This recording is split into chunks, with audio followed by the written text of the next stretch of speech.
Бейнебаянды бастамас бұрын айта кетейін. Каналға аз ғана адам жетпей тұр. Подписка басып кетсеңіздер, разы боламын. Бұл оқиға шын өмірден алынған. Жүрегіңізді тебірентетін, ойландыратын шынайы әңгімелерді осы видеодан тамашалаңыз. Әсемгүл айнаға ұзақ қарады. Бетінде әжім бар, жасырмайды. Бірақ көзінде от бар, оны ешкім өшіре алмаған. 50-ге толғанына 2 ай өтті. Сол күннен бері жұрттың көзқарасы өзгергендей. Бірі апа деп сөйлейді, бірі тым артық қызығады. Ал ол болса, әлде өзін әйел сезінеді. Қарапайым, бірақ тірі, қалаулы әйел. Тойға кешігіп келді, зал толы. Күлкі, музыка, бокал сыңғыра. Әсемгүл қара түсті, денесіне қонымды көйлек киген. Ашық емес, бірақ өзіне сенімді. Қасында құрбылары жоқ, әдейі жалғыз келген. Соңғы кезде жалғыз жүруді үйренген. Отырған орнына да жетпей, бір көзқарасты сезді. Жігіт, жас, өзіне тік қарап тұр. Қашпайды, тайсалмайды. Әсемгүл бір сәтке абдырап қалды. Қарап тұрған шығар, деп ойлады да, басын басқа жаққа бұрды. Бірақ көзқарас кетпеді. Сізге орын бос па? Деді жігіт аздан соң. Даусы сенімді. Әсемгүл басын изеді. Әсемгүл, деді ол өзін таныстырып. Айдос. Қол алысты, қолының жылуын сезді. Өзінен кіші екенін бірден білді. Бірақ дәл қаншаға сұрамады. Музыка қатты еді, әңгіме өзі басталып кетті. Айдос оның жұмысы туралы сұрады. Өмірі жайлы қызықты. Жасыңыз нешеде? Деп сұрамады. Сол сәт Әсемгүлге ұнады. Еркектердің көбісі алдымен соны сұрайтын. Сізді байқадым, деді Айдос тік қарап. Басқалар сияқты емес екенсіз. Қай жағынан? Деп күлді Әсемгүл. Өзіңізді ұстайсыз, бірақ ішінде бір нәрсе бар. Қорықпайсыз. Осы сөз жүрегіне тиді. Өйткені ол қорқатын. Қоғамнан, өсектен, жасына қарамай деген сөздерден. Бірақ соны ешкімге білдірмейтін. Тойдың ортасында билеуге шақырды. Әсемгүл бір сәтке ойланды. Жоқ десе бәрі бітеді. Иә десе бір шекарадан өтеді. Ол иә деді.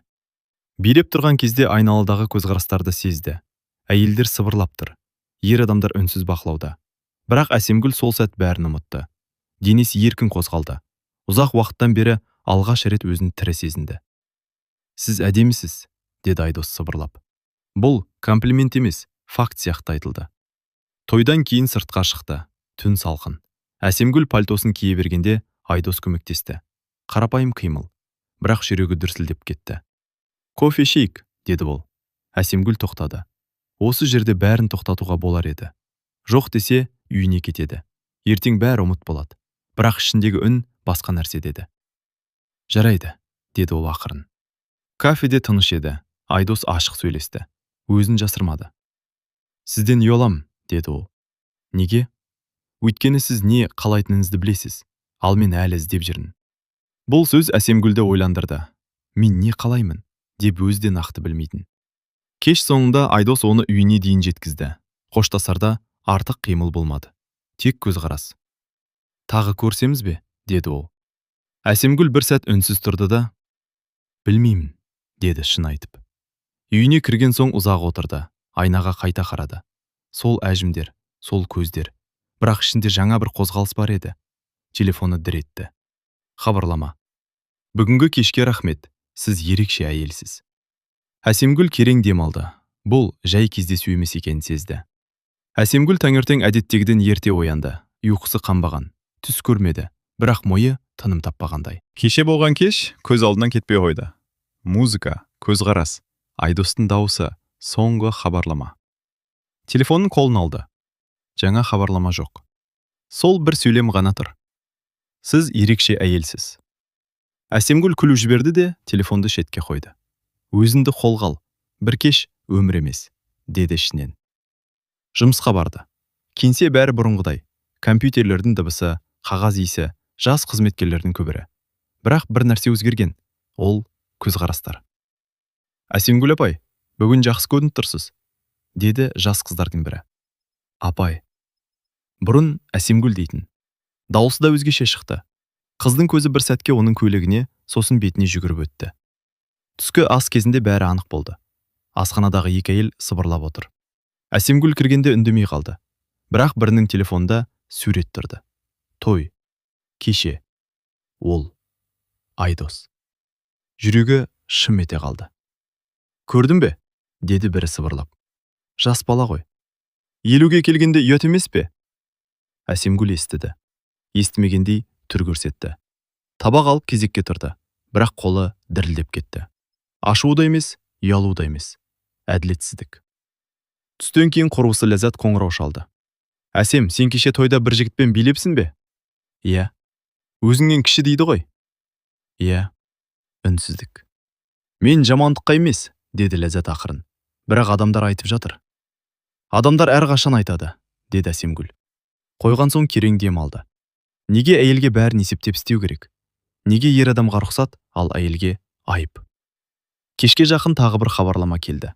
Айдос. Бүгін қалайсыз? Кеше туралы көп ойландым. Әсемгүл жауап жазбады. Бірден емес. Үйіне келіп, шай қойып, терезе алдына отырды. Көшеде жастар күліп жүр. Бірі қол ұстасып, бірі құшақтасып. Мен де бір кездері сондай болдым, деді ішінен. Ал қазір неге болмайды? Телефон тағы дір етті. Егер ыңғайсыз болса түсінемін, бірақ мен шын қызықтым. Осы сөз шешуші болды. Ол қызықтым деді, ойнадым демеді. Әсемгүл. Ыңғайсыздық менің емес, өзгелердің мәселесі. Жауап бірден келді. Онда ертең кездесеміз бе? Әсемгүл терезеден көзін алмай отырды. Ертең тек кездесу емес. Ертең өсекке қарсы қадам. Өз таңдауына жауап беру. Әсемгүл. Ертең, сағат 7, қаланың ортасында. Телефонды қойды. Қорқыныш бар. Бірақ оның үстінен басқа сезім басым еді. Өзін жоғалтпау. Әсемгүл оянғанда ең алдымен жүрегі ояу еді. Телефон тумбочкада жатып үнсіз тұр. Бірақ өзі дірілдеп тұрғандай сезілді. Кешегі кеш түс емес. Айдостың көзқарасы, қолының жылуы, тағы көрсеміз бе деген сұрағы бәрі анық. Телефонды ашты. Түнгі сағат 2-де келген хабарлама. Ұйықтай алмай жатырмын. Сіз туралы ойлап кеттім. Әсемгүл жауап жазбады. Жауап берсе, шекара сызылады. Ал ол шекарадан өтуге әлі дайын емес еді. Жұмысқа барды. Кеңсеге кіре салысымен біртүрлі тыныштық сезді. Әдетте шулап отыратын жастар бүгін тым жай. Көзқарастар ұзақ. Кейбірі күлімсірейді, кейбірі аяй қарайды. Әсемгүл, деді бөлім басшысы. Босай аласыз ба? Кабинетке кірді. Есік жабылды. Кеше тойда болғансыз ғой, деді ол тура қарап. Иә. Бір сурет тарады. Компьютер экранын бұрды. Суретте ол. Айдос. Билеу сәті. Қол ұстасқан. Тым жақын. Бұл жеке өмірім, деді Әсемгүл. Әрине, деді басшы. Бірақ бізде абырой деген бар ғой. Әсіресе сіздің жасыңызда. Сол сәт жүрегіне ауыр соққы тиді. Жасы. Тағы да сол сөз. Мен ешқандай заң бұзған жоқпын, деді Әсемгүл қаттырақ. Заң емес, әдеп, деді ол. Кабинеттен шыққанда қолы мұздап кеткен еді. Асханаға бармады. Далаға шықты. Ауа жетпей тұрғандай. Телефон дір етті. Айдос. Сізді ренжітіп алмадым ба? Бүгін бір түрлісіз. Әсемгүл ұзақ қарады. Оған бәрін айтып салғысы келді. Бірақ әлсіз болып көрінгісі келмеді. Әсемгүл. Адамдар тез сөйлейді екен. 1 минут өтпей жауап келді. Айдос. Сөйлесін. Мен үшін маңыздысы сіздің не ойлайтыныңыз. Бұл сөз оған күш берді. Кешке дейін жұмыс істеді, бірақ ойы бір жерде. Неге әйелге бәрі ауыр. Үйге келе жатып дүкенге кірді. Кассада 2 әйел тұр. Қазір кейбіреулер жас жігіттерді ұстап жүр ғой, деді бірі. Ақша бар шығар, деді екіншісі. Әсемгүл үнсіз өтті. Бірақ ішіндегі бір нәрсе сынып емес, қатайып келе жатты. Үйге келген соң көліктерін шкафтан шығарып, бірін іліп, бірін шешіп көрді. Айна алдында тұрды. Мен әлі әйелмін, деді дауыстап. Телефон тағы дір етті. Айдос. Ертең кездесуге батылыңыз жете ме? Әсемгүл жымиды. Міне, нақты сұрақ. Қашатын жер жоқ. Әсемгүл. Батылдық жастың емес, таңдаудың ісі. Ертең, сағат 7. Жауап бірден келді. Айдос. Онда бұл жай кездесу болмайды. Телефонды қойды. Жүрегі тез соғып тұр. Қорқыныш бар. Бірақ енді ол басқа нәрседен қорқатын болды. Өзін тағы да үнсіз жоғалтып алудан. Кешке 7-ге 5 минут қалғанда Әсемгүл қаланың ортасындағы мейрамхананың алдына келді. Әдейі ерте шықты. Өзінен емес, ойынан қашу үшін. Жүрегі кеудесіне сыймай тұр. Айдос кешікпеді. Қарапайым киінген. Бірақ жүрісі нық. Көзінде кешегідей сенім бар. Қашып кетпегеніңізге рахмет, деді күліп. Мен әдетте қашпаймын, деді Әсемгүл. Ішке кірді. Отырған сәттен бастап айналдағы көздер сезілді. Біреу қарап қояды, біреу танығандай болады. Әсемгүл арқасын тік ұстады. Осы кеште ол жасырынбайды. Айтып алайын, деді ол бірден. Мен сізден үлкенмін, көп. Айдос жымиды. Мен санай аламын, бірақ одан қорықпаймын. Қорықпауыңыз, мені ойламайтыныңыз емес пе? Жоқ, деді ол байыппен. Қорықпау, саналы таңдау. Бұл сөз оған әсер етті. Жас жігіттер әдетте сезіммен ойнайды, ал мұнда ойланып тұрған адам. Тамаққа тапсырыс берді. Әңгіме үзіліп барып жалғасты. Әсемгүл өзіне өзі таңғалды. Ол ашылып сөйлеп отыр. Күйеуімен 10 жылда айтпаған ойларын осы жігітке айтып отыр. Сізді бәрі неге таңғалтады, білесіз бе? Деді Айдос. Неге? Сіз өз жасыңыз үшін кешірім сұрамайсыз. Сол сәтте мейрамханаға бір әйел кірді. Әсемгүл бірден таныды. Жұмыстағы әріптес. Әйелдің көзі бірден оларға түсті. Көзқарас суық, бағалаушы. Міне, деді Әсемгүл баяу. Мен айтқан шекара осы. Бұл сіздің шекараңыз емес, деді Айдос. Бұл олардың қорқынышы. Әйел өтіп кетті, бірақ артынан қарады. Ертең тағы әңгіме болатын Әсемгүл біліп тұр. Кеш соңына қарай Айдос есеп сұрады. Бұл менің шақыруым, деді. Сіз міндетті емессіз. Мен қаламын. Сыртқа шықты. Түн жылы, қала тірі. Үнсіз бір жүрді. Мен сізді сүйреп апарғым келмейді, деді Айдос. Бірақ тоқтап та қойғым келмейді. Әсемгүл тоқтады. Ол осы сәтті күтіп тұрғандай еді. Онда ережені айтайын, деді ол. Айтыңыз. Мен жасырын болмайын. Жарайды. Уақытша ойын болмайды. Келіспеймін десем, кетер ме едіңіз? Иә. Онда келісемін, деді Айдос. Осы жауап бәрін шешті. Айдос оны үйіне дейін жеткізді. Есіктің алдында тұрғанда ауа қоюланып кеткендей болды. Қол созды, бірақ тоқтады. Мен асықпаймын, деді. Таңдау өз өзіңіздікі. Әсемгүл алғаш рет өзі бірінші қадам жасады. Оның қолын ұстады. Қатты емес, бірақ нақты. Мен де асықпаймын, деді. Олар солай қоштасты. Поцелуйсіз. Бірақ бұл ең қауіпті қоштасу еді. Өйткені шекара сызылды. Енді артқа жол жоқ. Үйге кіргенде телефоны дір етті. Айдос. Мен бүгін бір шешім қабылдадым. Әсемгүл жазды. Қандай? Жауап көп күттірмеді. Айдос. Сізден қорықпаймын, қоғамнан да. Әсемгүл терең дем алды. Ал ертең шынайы сынақ басталатынын ол сезді. Әсемгүл таңертең жұмысқа жиналып жатқанда есіктің қоңырауы соғылды. Ерте еді, қым ерте. Жүрегі бірден секем алды. Бұл жай қонақ емес. Есікті ашқанда ол тұрды. Ерлан, бұрынғы күйеуі. 10 жыл бірге тұрған. Соңғы 3 жылы үндемей. Соңғы жылы бөлек. Ал ажырасқандарына 2 жыл болса да, ол дәл осылай ескертусіз келетін әдетін тастамаған. Кір, деді Әсемгүл салқын. Ерлан үйді шолып шықты. Өзгермепсің, деді мысқылмен. Бәрі сол күйі. Ал сен өзгермепсің, деді Әсемгүл. Әлі де рұқсатсыз келесің. Ол күліп қойды. Қалада әңгіме көп екен, деді турасына көшіп. Сен жайлы. Міне, негізгі соққа. Қандай әңгіме, деді Әсемгүл біле тұра.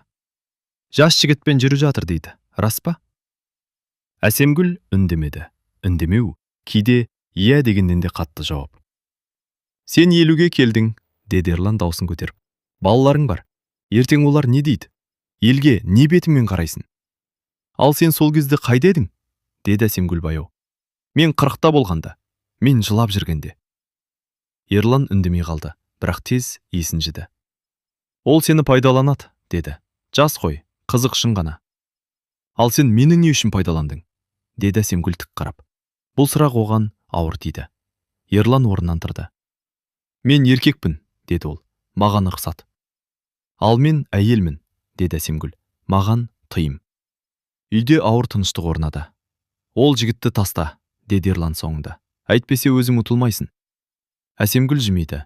Бұл мазақ күлкі емес, бостандық күлкісі. Мен сенен бұрын ұтылғанмын, деді ол. Енді өзім үшін өмір сүргім келеді.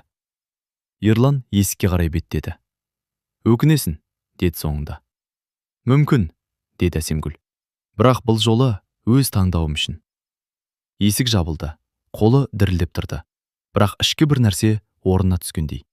Телефоны дір етті. Айдос. Бүгін даусыңыз басқа сияқты. Бірдеңе болды ма? Әсемгүл көп ойланбай жазды. Әсемгүл. Өткен өмірім келіп кетті. Жауап бірден келді. Айдос. Ол сізді қорқытты ма? Әсемгүл. Жоқ. Бұрын қорқытатын. Бүгін жоқ. Осы сәтте өзі де таңғалды. Шынымен қорықпапты. Кешке Айдос келді. Көп сөйлемеді. Жай ғана жанында болды. Шай ішті, тыңдады. Мен сізді қорғау үшін келмеймін, деді ол. Сіз өзіңіз-ақ мықты екенсіз. Әсемгүл оған ұзақ қарады.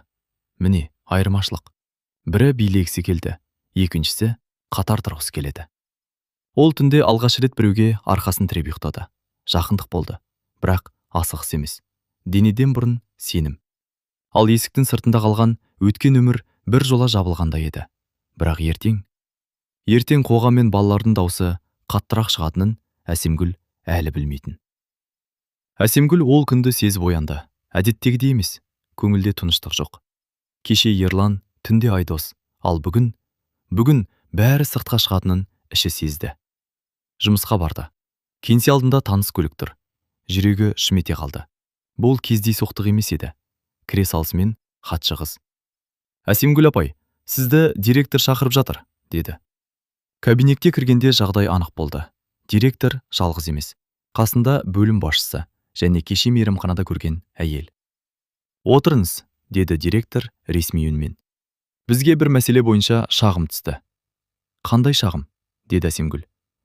Сіздің жеке өміріңізге байланысты. Міне, жеке өмір қоғамдық талқыға айналған сәт. Сіз жас қызметкермен қарым-қатынаста екенсіз, деді бөлім басшысы. Бұл мекеменің имиджіне әсер етеді. Әсемгүл тік отырды. Ол біздің мекемеде жұмыс істемейді. Бірақ қоғам басқаша қабылдайды, деді директор. Әсіресе сіздің жасыңызды ескерсек. Тағы сол сөз, жасы. Сонда, деді Әсемгүл баяу, бірақ анық. Менің жасыма байланысты менің өмірім шектеле ме? Үнсіздік орнады. Біз тек ескерту жасаймыз, деді директор.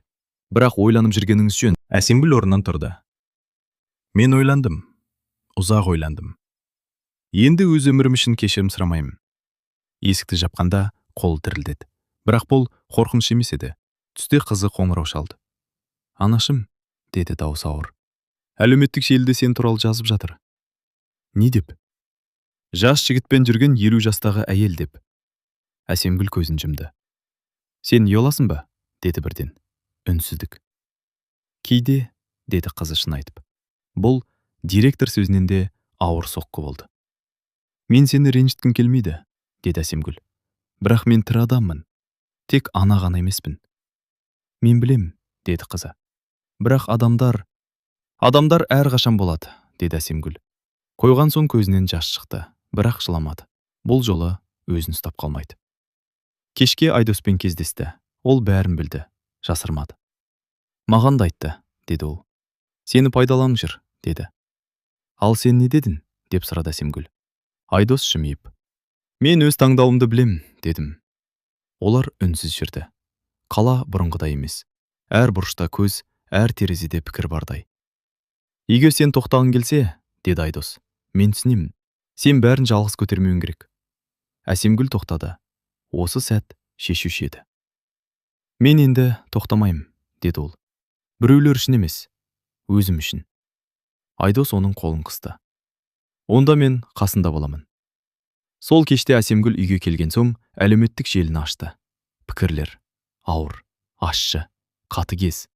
Ол біреуіне де жауап бермеді. Тек бір сөйлем жазды да парақшасын жапты. Әйелдің жасы айып емес. Өз өмірін сүру ұят емес. Түн. Үй тым-тыныш. Тіпті сағаттың тықылы да қатты естілетіндей. Әсемгүл жарықты қоспады. Пальтосын шешпей диванға отыра кетті. Бүгін бәрі шаршатқан. Адамдар емес, сөздер. Телефоны өшірулі, әдейі. Бір түнге болса да бәрінен ажырағысы келді.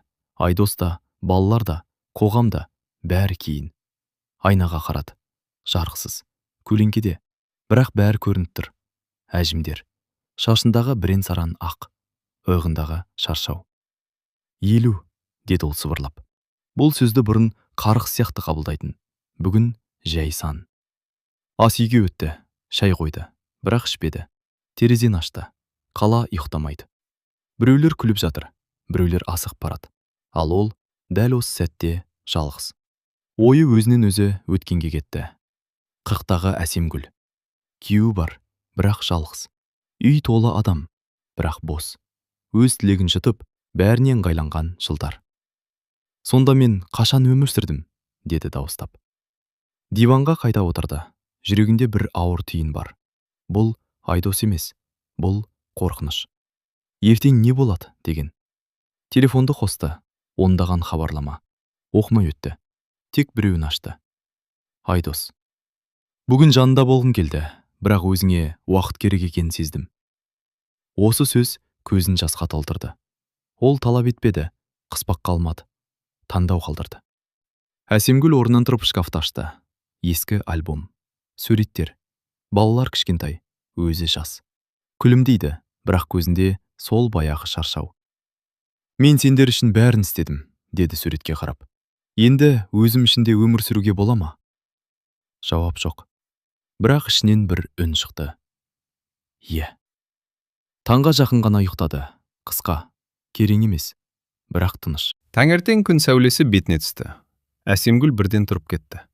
Айнаға қарады. Кеше-кешке әйел қарады. Кеше-кешке әйел емес, көзінде басқа анықтық бар. Телефонды қайта алды. Алдымен бір хабарлама жазды. Қызына. Мен сені жақсы көрем, бірақ мен де адаммын. Уақыт өте, сен мені түсінесің. Сосын Айдосқа. Мен қорықтым, бірақ тоқтағым келмейді. Жауап көп күттірмеді. Айдос. Мен де, қандай болса да. Әсемгүл терең дем алды. Бұл уәде емес. Бұл бірге жауапкершілік алу. Ол сыртқа шықты. Күн ашық, қала баяғыдай. Бірақ өзі өзгерген. Әсемгүл бұл кездесуден қашып жүрді. Бірақ қашатын жер қалмады. Балалары өздері келеміз деді. Әңгімелесу керек. Қысқа салқын сөз. Үй жинаулы, шай дайын. Бірақ бұл қонаққа емес еді.